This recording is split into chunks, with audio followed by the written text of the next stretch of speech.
MPC-HC Seekbar not jumping to correct position with mouse click. On my MPC-HC video player installation, the Seekbar is not moving to the correct position whenever I click to move it. Instead, it moves either slightly ahead or behind where my cursor clicks. Since I can't really come up with a good way to describe the problem, I have made a GIF animation of me demonstrating the problem. The red flashes represent when I click.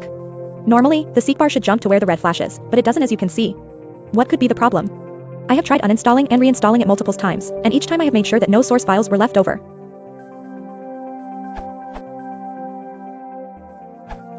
A user on the MPC-HC IRC channel under the username Jeep informed me that I likely have a feature in MPC-HC known as Fast Seek enabled.